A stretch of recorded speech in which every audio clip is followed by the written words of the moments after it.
দেশে অশ্বকে ছাড়িয়া যে দিলেন,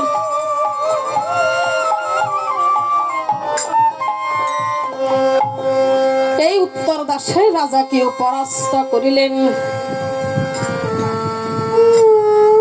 যাই হোক, আমার উত্তর হয়তো পূর্ব পশ্চিমে একটু মিষ্টি হতে পারে, কারণ উত্তরের দিকে না। এই তিন দেশের রাজাকে পরাস্ত করলেন, আর একমাত্র বাকি রইল দক্ষিণ দিক। বাসারে সারথি, আমি তোমাকে একটা কথা বলিতেছি। আমরা তো হাসতে খেলতে এই পৃথিবীর তিনটা দিক আমরা জয় করে ফেলেছি, আর আমাদের একটা দিক বাকি আছে, দক্ষিণ দিক। সে দক্ষিণ দিকে আমাদের না গেলেও চলবে। আর দক্ষিণ দেশে গিয়ে আমরা কি করব? সেই দেশে ছিল লঙ্কার রাবণ, আমার দাদা শ্রীরামচন্দ্র তাকে এক বানে কইরাছে নিধন। সেইখানে আর কোনো বীর নাই, সেইখানে আমাদের যাওয়াটাই হবে বৃথা। আচ্ছা, সেইখানে নতুন কোন বীর যদি জন্মগ্রহণ করিয়া থাকে, তাহলে আমাদের এটা কি হবে? বাসারে সারথি, এই দাদা আসার সময় এটা শ্রীরামচন্দ্র বলেছে,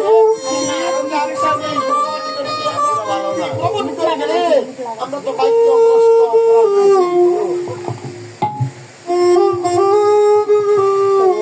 বাসারে সারথি, তুমি মন্দ বলো নাই। এই যে তোমার শ্রীরামচন্দ্র জ্যেষ্ঠ ভ্রাতা, তোমাকে তখন সারথি এই শত্রুঘ্ন বীরকে কলিতে লাগলেন, ওগো শত্রুঘ্ন বীর, তোমার দাদা তোমাকে আসার সময় বলেছিল পৃথিবীর চারটা দিক তোমাকে এই যে জয় করে আসতে। তুমি যদি চারটা দিক জয় না করো, তাহলে তুমি বাক্যভ্রষ্ট হবে।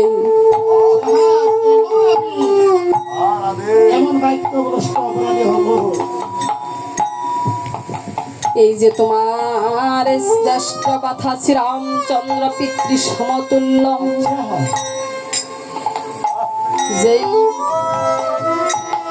যেই গৃহে যার বাবা মারা যায়, যদি তার বড় ভাই থাকে, সেই বাবার সেই দায়িত্ব কর্ম সেই জ্যেষ্ঠ ভ্রাতা করে থাকে। এই জ্যেষ্ঠ ভ্রাতাকে পিতার সাথে সমতুল্য করা হয়েছে। আর যেই গৃহে ছোটবেলায় মা মারা যায়, তাদের যদি জ্যেষ্ঠ বোন থাকে, সেই বোন এই ছোট ছোট ভাই বোনদেরকে মাতৃ স্নেহে তাদেরকে লালিত পালিত করে। সেই জন্য জ্যেষ্ঠ ভ্রাতাকে পিতৃ সমতুল্য এবং জ্যেষ্ঠ বোনকে মাতৃ সমতুল্য বলে। আরে জ্যেষ্ঠ ভ্রাতা আর জ্যেষ্ঠ বোন, তাদের কথা বলতেছ। আমাদের সমাজে আমরা এখনো পিতা মাতার অবাধ্য। আমরা এই পিতা মাতার অবাধ্য সন্তান। আমরা এখনো অনেক সন্তান আছি, পিতা মাতার বাধ্য হইতে পারলাম না। কিন্তু যখন পিতা মাতা মারা যায়, এই যে গাঁও গ্রামের লোককে সম্মান স্বরূপ তাদেরকে সুনাম অর্জনের জন্য অনেক কর্ম করে থাকি। সব সন্তান আবার এক হয় না, সব ছেলে একরকম হয় না, সব মেয়েও একরকম হয় না। কিন্তু আবার এই যে গয়া কাশি গিয়েও আবার আমরা কি করি? বাবা মায়ের নামে পিণ্ড দিয়ে আসি। বাহ, এটাই হচ্ছে আমাদের দায়িত্ব আর কর্তব্য। এটাই হচ্ছে আমাদের সন্তানের দায়িত্ব কর্তব্য। কিন্তু জীবিত কালে আমরা বাবা মা কি খেয়েছে না পড়েছে, সে কিভাবে আছে সে আমরা ভাবি না। তাই আমার একটি গান আজকে এইখানে মনে পড়ে গেল। এই গানে কারো হয়তো মনে কষ্ট আসতে পারবে, কিন্তু যেটা সত্য, বাস্তব জীবনে যেটা সত্য আমি সেটাই বলতেছি। কারণ আমাদেরকে হাতে 5টা আঙ্গুল ভগবান সৃষ্টি করে দিয়েছে। এই 5টা আঙ্গুল দিয়ে আমরা সবাইকে যদি বিবেচনা করি তাহলে আমাদের কোনো আর সমস্যা হবে না। এই হাতের 5টা আঙ্গুল যেমন সমান হয় না, পৃথিবীর সব মানুষও এক সমান হয় না।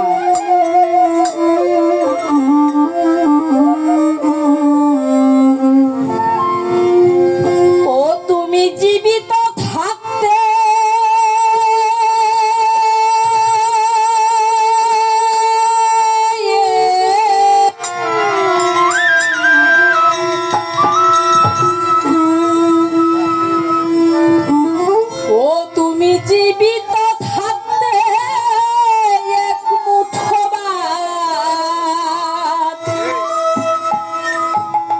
ও তুমি দাও না বাবা মার মুখে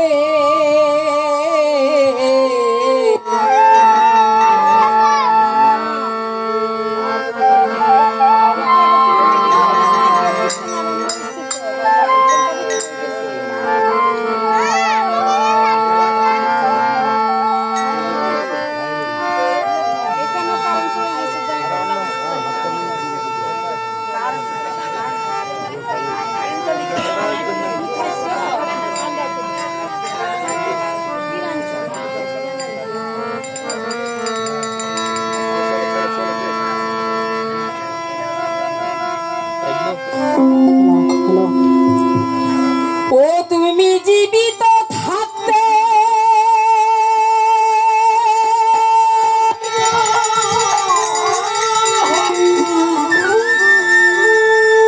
ও তুমি জীবিত থাকতে এক মুঠো ভাত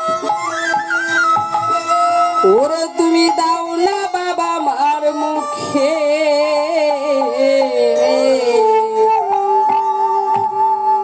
মরলে খাওয়াও, আরে মরলে খাওয়াও পাড়ার লোকে ডেকে।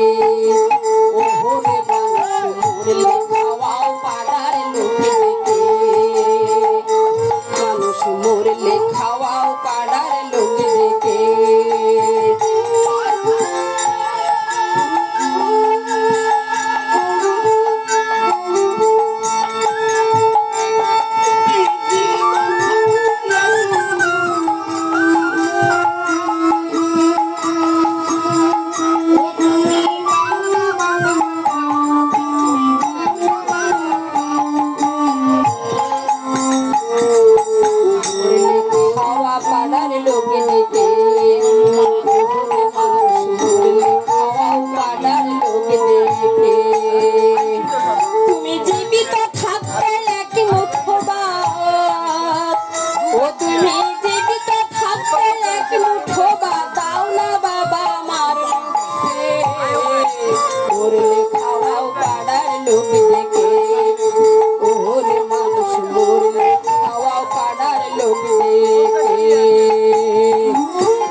এই যে টাকা মাসে মাসে অনেক কি করে আমরা ব্যাংকে জমা রাখি, কারণ বছর শেষে একটা বেনিফিট পাবো। আরে মাসে অনেক টাকা ব্যাংকে রাখো জমা, ওরে বাড়ি বাড়ি ভিক্ষা করে তোমার বাবা মা, আরে তোমার বাবা মা। আরে মাসে অনেক টাকা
তারপর ভুলে যায়। যার যার যেই নিয়ম, কেউ 1 মাস, কেউ 15 দিন, কেউ 10 দিন, যতদিন পর্যন্ত এই সাদা কাপড়টা থাকে ততদিন পর্যন্ত বাবা মার কথা মনে পড়ে। এই পরে কিন্তু আবার আমরা ভুলে যাই। ওরে সাদা কর, উপোস কর, সাদা কাপড় গায়ে, ওরে কেউ 10 দিন, কেউ 1 মাস, তারপর ভুলে যায়। ওরে তারপর ভুলে যায়।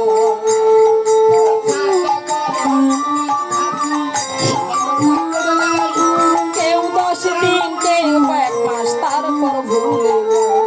ও ভাই তারপর ভুলে যায়। ও আমার বাবা মাকে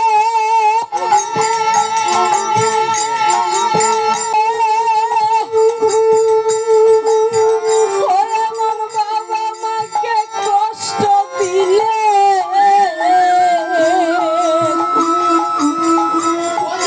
বাবা মাকে কষ্ট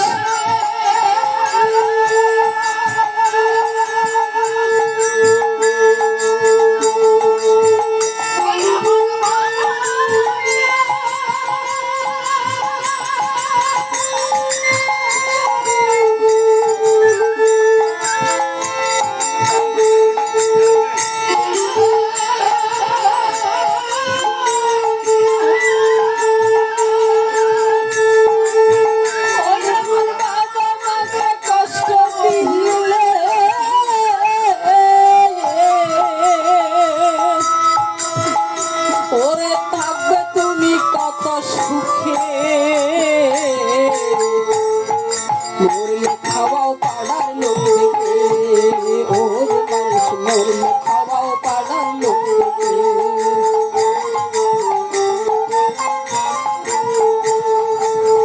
ও তুমি জীবিত থাকতে 1 মুঠো ভাত, ও তুমি জীবিত থাকতে 1 মুঠো ভাত দাও না বাবা মার মুখে, মরলে খাওয়া পাড়ার লোককে, ওরে মরলে খাওয়া পাড়ার লোককে, ওরে মরলে খাওয়া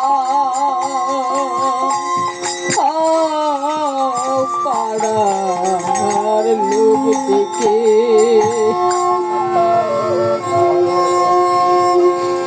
এইদিকে যখন এই অশ্বটা দক্ষিণ দেশে যখন ছাড়ার জন্য মনস্থির করলেন, তখন এই সারথী শত্রুঘ্নকে কহিতে লাগলেন।